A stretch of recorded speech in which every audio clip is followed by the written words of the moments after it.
every person has a right to basic knowledge of how to optimize their mind, body, and spirit. Here, I bring to you influential individuals and ideas to help you live a more healthy, fulfilling life.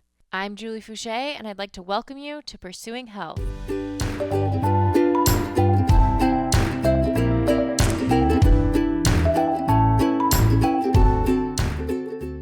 Welcome back to Pursuing Health.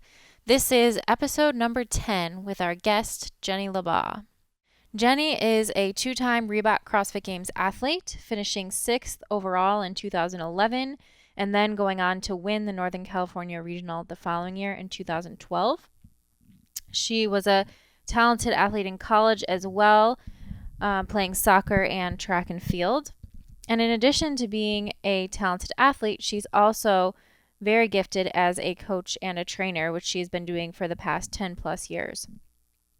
Although she now lives in Northern California with her boyfriend Marcus, she still feels a very strong tie to the Colorado Rockies where she grew up. And behind all of her athletic success, few people know that Jenny had struggled with epilepsy since she was just a child.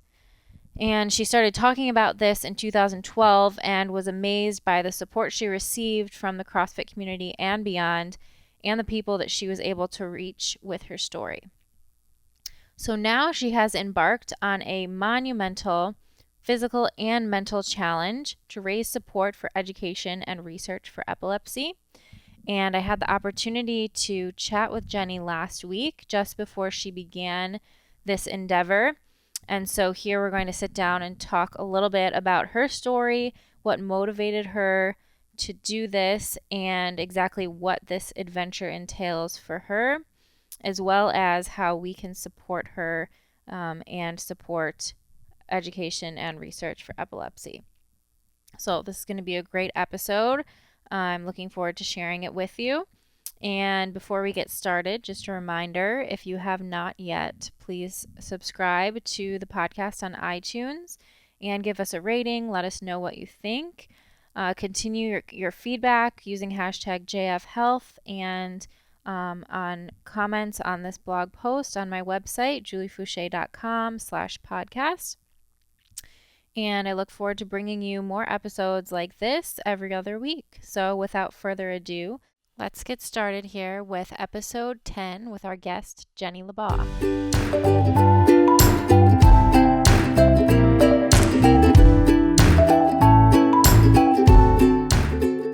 Well, welcome to Pursuing Health. I'm really excited to be talking to Jenny LaBaw today. She is about to embark on a very exciting adventure, and I can't wait to hear more details about it and track her progress as she gets going. So let's just start out, talk a little bit about what you're going to be doing for the next month. Yeah, so starting Saturday, so in about 6 days, I'm going to be running from the New Mexico border of Colorado north to the Wyoming border of Colorado, so across the state 500 miles, in an effort to raise awareness and awareness for epilepsy and funds to help find a cure. And it's very near and dear to my heart because I have epilepsy. So that is amazing. Yeah. And that is a lot of miles. That is several. It's several miles. So I want to get more into the details of what you're actually going to be doing. But I also want to go back and talk about what motivated this and why you're doing it now. So maybe you can tell us a little bit about your journey since you were first diagnosed with epilepsy and how it has played a role in your life thus far. Yeah, absolutely. So I have been living with epilepsy for 25 years, which is kind of crazy to say, but I was diagnosed when I was 8. I was playing on the monkey bars at school, just kind of swinging around and doing twirly stuff, and all of a sudden I fell and my face hit the gravel, and I got up embarrassed and jumped right back on the bars, and I didn't know what had happened. And it happened several times, and eventually I thought there was probably something wrong, so I mentioned it to my mom, and we went in and got some testing, and long story short, found out that I had epilepsy, and I was having what's called simple partial seizures, which means I constantly, in my right arm, I have a constant tingling sensation, so it's there all the time. I don't really notice it now unless I talk about it. So right now I can feel it, but usually I don't feel it. The best way to explain it is it's kind of like you hit your funny bone, but it's my whole arm. And yeah, so went through lots of testing and spent the first, from when I was 8 till 14, just struggling with medication. That's, if you talk to anybody with epilepsy, that's usually one of the hardest parts, is the number one, finding a medication that works, or a combination of medications that work to help control the seizures. But also the side effects of neurological medication are pretty horrendous. So, I mean, if you want me to go into details of that stuff, I can, but there was some, at a young age, fighting with some pretty nasty stuff. But when I was 14, I went into Swedish Medical Center in Denver, Colorado, and they took me off all medication because they wanted to see where the seizures were coming from. And so they took me off all meds, trying to get me to have a seizure. And of course, when that happens, you don't have a seizure, right? I have them all the time at home. But when you get in the hospital setting and you're hooked up to EEGs and you're this test subject, nothing ever happens. But 2 weeks into the hospital stay, they wanted me to go into the radiology unit, and they had me hooked up to IVs, and they were going to send, when I felt a seizure coming on, I was supposed to go and click on this little button that was then going to send dye through my body and figure out where the seizure was coming from. And I felt one coming on, and I got up, and the next thing I remember is I woke up in the x-ray room, laying on the table with bright lights and flashing, and my face hurt and my head hurt, and I ended up having a grand mal seizure, which are now called tonic-clonic, which are the kind that most people think of, where you fall down and shake and you lose consciousness. So the good news is, though, they found out that through that I have a scar on my brain from having meningitis as a baby. So but then starting after that, I got on a medication. Would be the cause of your seizure for people listening. So they located where the seizures were possibly coming from, and did that help them tailor the medications, or? Yeah. So, that's what they think, with a lot of cases, and I wish I knew this stat, but a lot of cases, they'll never know the reason. So I'm pretty lucky, I think that they have found where the scar is on my brain, because a lot of people just go through life living with this, and they're never going to know. It's just this thing that they have. So, so then they put me on like the oldest medicine in the book, called Dilantin, and I was on that for 14 years of my life.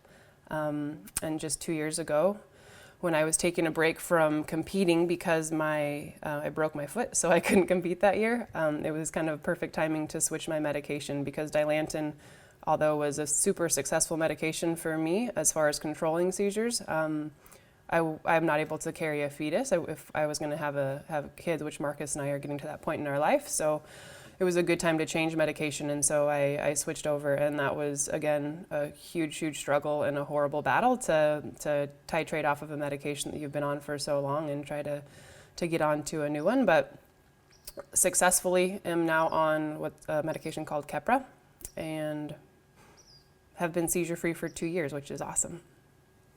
Really awesome. Yeah, so that's a really, really long story, all right, or maybe brief story of the last 25 years of my life. Right, condense it all down to a few minutes. Wow, well, that's pretty incredible. So I know you also talk a lot about, and you're, heavily involved in CrossFit, and you've played a lot of sports through college and growing up, and obviously you're going to be running this huge distance. And you talk a lot about how lifestyle also, you think, helps you to control seizures or to control epilepsy. Do you want to talk a little bit more about that and how you have made some of those decisions about how you live your life? Yeah, absolutely. So I'm really lucky. Number one, I have a family and support system who has been super active their entire life, which brought me into that world. So I've always been active as far as in sports and just hiking and enjoying the outdoors. But when I was diagnosed with epilepsy, the concern is increased physical exertion and stress on the body can often lead to increased seizure activity. So I had to play it pretty safe there for a while, and always my coaches always knew as a young kid, and my parents were always at games or practices when they could be to be aware of that. But yeah, I think there's a lot of studies that show that an active lifestyle with everything, but with epilepsy, is going to help your brain health, right? So obviously epilepsy is about the brain, so the healthier you can keep your brain, the better. And so I think I have to pay probably closer attention than most people to my, I shouldn't say most people, than people that don't have anything that's affecting them in this way to how I feel when I'm active.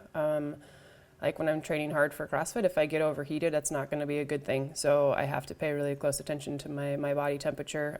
If I feel any increased stress that is not going to be good, like that sensation in my arm increases, I have to dial it back a bit. So with my training, I've had to pay attention to that. But also, aside from training, you're talking about lifestyle, is nutrition. Nutrition is obviously huge, keeping inflammation down. So on more of a paleo-ish style diet has made a big difference. There's a lot of studies about ketosis and epilepsy control, which I think after the run, I'm probably going to start playing around with a little bit to see how that works. But I think the biggest thing is listening to your body, and that's true for everybody, right? Like, just pay attention to how you're feeling. Your body's going to tell you. Wow. So what is your typical, I don't know if you have a typical training schedule or a typical, what types of things are you doing just in your everyday life? And then what types of things did you start to do as you're getting closer to this run? Well, everyday life, when I was training to be a competitive CrossFit athlete, you know what that's like. It's pretty much all consuming. You spend hours and hours and hours taking care of your body. So that's changed a little bit in the last year since I haven't been competing. But 2.5 months ago, when I decided I was going to do this run, I really hadn't been running. I mean, I am a runner, but I hadn't been really training to run. So I'm working with Brian McKenzie, and he started sending me stuff, and it's been great. It's not, he understands my goal is not to race this. My goal is to complete it and to show people that you can do something maybe you think you can't, or you're not sure you can do, right? So the most I've done is 15 miles. That's been my longest day, I guess 15 and a half. I've had a couple 15ers, but other than that, it's been more interval style stuff. So 5K repeats and like 3-minute intervals. I mean, just a variance, but he incorporates a lot of CrossFit style training into endurance training, which is, I'm pretty sure running 500 miles isn't good for your body. So well, it's good that you know that up front, I guess. So this is going to be, I wouldn't say that I'm going into this run in my best endurance shape ever, but I'm sure you'll get into your best endurance shape after a couple of days, just going down that schedule. But yeah, tell us more about the actual run. So how did you plan it out? How much are you going to be running every day? Where are you going to stop along the way? Well, like I said, 2.5 months ago, just kind of decided that I was going to do this. Marcus and I were driving to go see my family in Colorado. I'm from Colorado. That's why I chose the Colorado Rockies. Most people that are going to run 500 miles, even though I'm sure there's not a lot, aren't going to choose to run it in the mountains.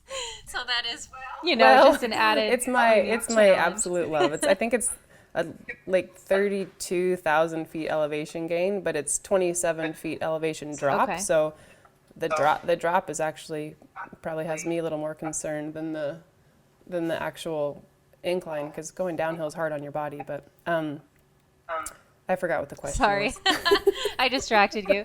I was wondering if you could tell us more about sort of your schedule for the next month, how much you're going to be running, where you're going to be stopping along the way.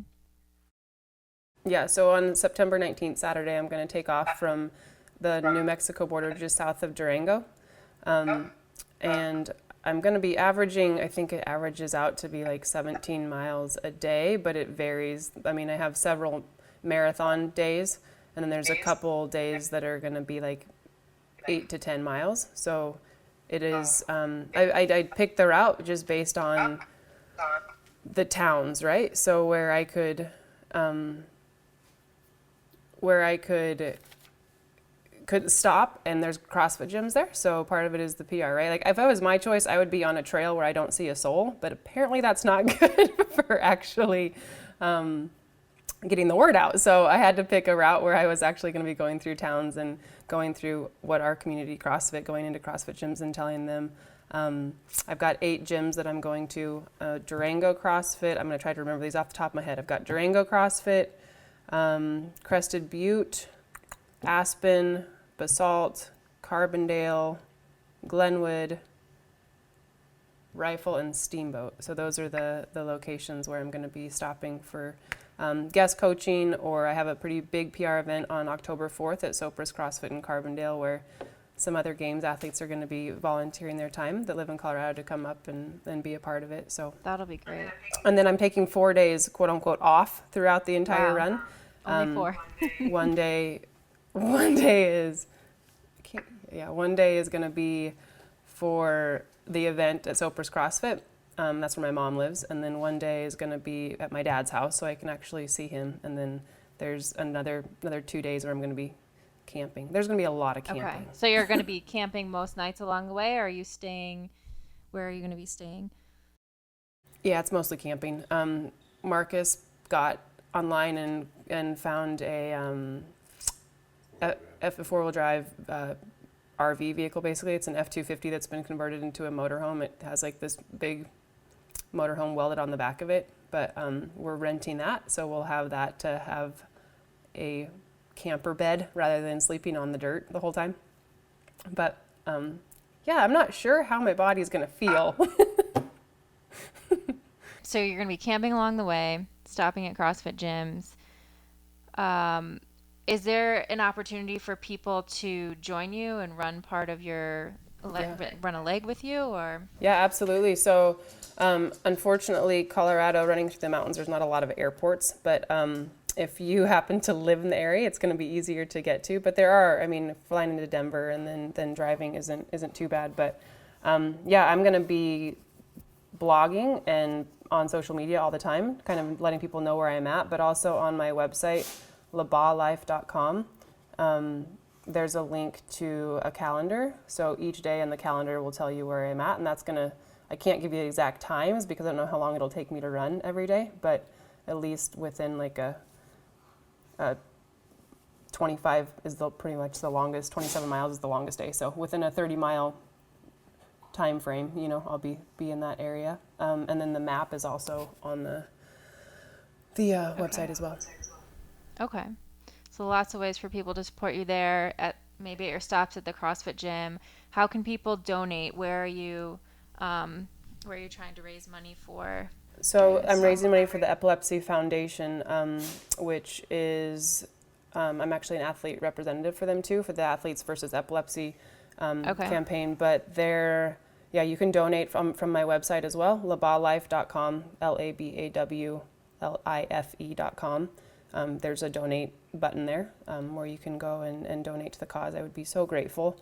The goal is lofty, but $50,000 is my goal. And I think without really, it's pretty amazing. Without just doing very much, except for on Facebook, I'm already almost to $10,000, which is awesome. And it hasn't even started yet. So Right.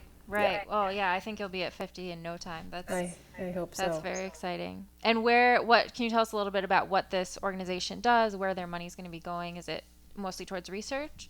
Well, I got to choose. They put money towards different avenues, but they let you choose. So I chose to go for education and research. The goal is to find a cure. There is no cure for this, and there needs to be. I'm so lucky. My case is so lucky, but it's detrimental, and it takes over people's lives where they just can't function. So that is the main goal.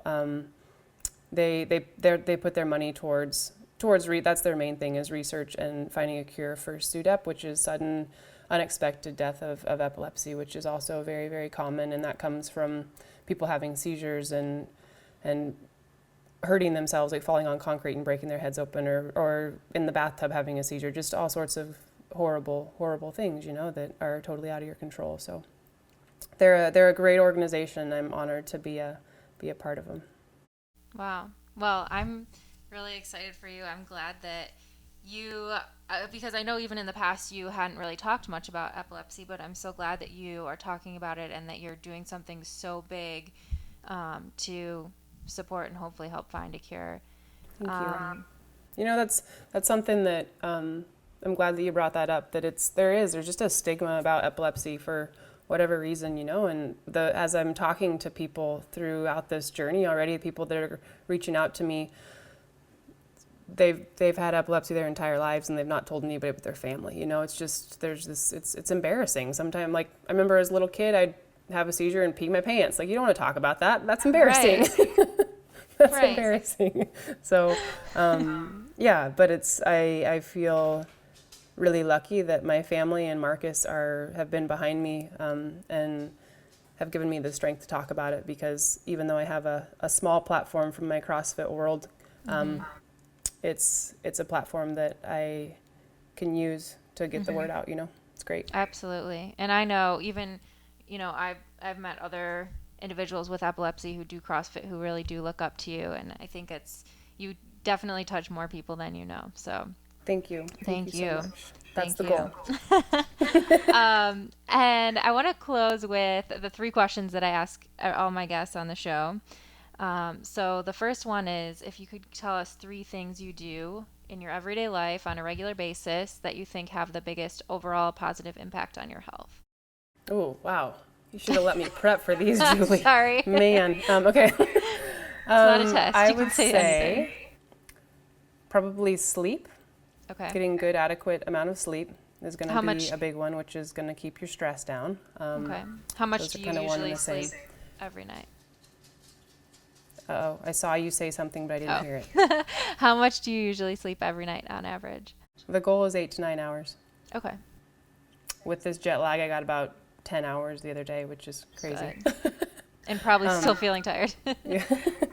It's hard to stay awake right now. And then proper nutrition, that you're eating well, eating good, clean foods. And then I've been recently trying to implement breathing and meditation, which I should have done a long time ago, but that's a really big aspect as well. That's great. Is there a certain technique that you're doing or resources that you're using for that? So I through Invictus, we have a person named Heidi Fearon who has helped me immensely. And I don't know the name of the technique, but I did download an app called Calm, which is like $2, but it's a great app to kind of bring your body back to center a little bit and just get your brain to relax. I don't know that I've actually made it through an entire episode yet because I fall asleep right when it happens, which is kind of the point. At least you know you're calm. That's good. Yeah, I'm always looking for different strategies for meditation. That's one of the things that I know is really good for me, but I struggle sometimes to implement it, which is my next question for you. What's something that you know would probably have a positive impact on your health, but you struggle to implement it or haven't found a good way to do it yet? I actually answered this in an interview the other day, and I think for me it's probably personal positive self-talk. So this is going to sound kind of vain, but when I was training really hard for CrossFit, I was always unhappy with how muscly I was. And then now that I'm running more and I'm getting softer, I'm all unhappy about that I'm getting softer. So there's always this negative self-talk to yourself that I really could work on. That's a good one. I know that's something that most of us struggle with. So, yeah. All right. Last question is, what does a healthy life look like to you? In one word, balanced. I don't know I think that's different for everybody, right? But you have to, I think, figure out what your priorities are in life and find a way to make sure that your scale is staying balanced with those aspects. Absolutely. Love that. Very cool. Well, thank you so much for sharing with us, telling us about your next adventure, and we'll all be rooting for you along the way and following your progress. And again, can you just remind people where they can follow you or where they can track your journey here? Yes, labawlife.com, LABAWLIFE.com. And then on Facebook, just Jenny LaBaw is Perfect. and I think Instagram is Jen LaBaw, JenLabaw. Perfect. And I know I was looking on your website earlier today, you have some great videos of, just talking about the run and the Move Mountains. event. And so I highly recommend people go watch those because I was getting teary-eyed just watching Oh, thank you. That's Marcus. today, Marcus makes everybody look good. He's awesome.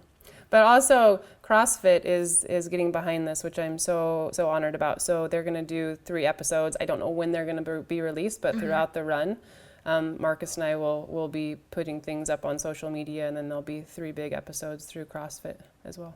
Awesome. Well, we look forward to that, and Thank you. good luck. Have fun, and we'll see you after you run 500 miles. Oh, man. Thank you so much, Julie, for having me on. Yeah, thank you.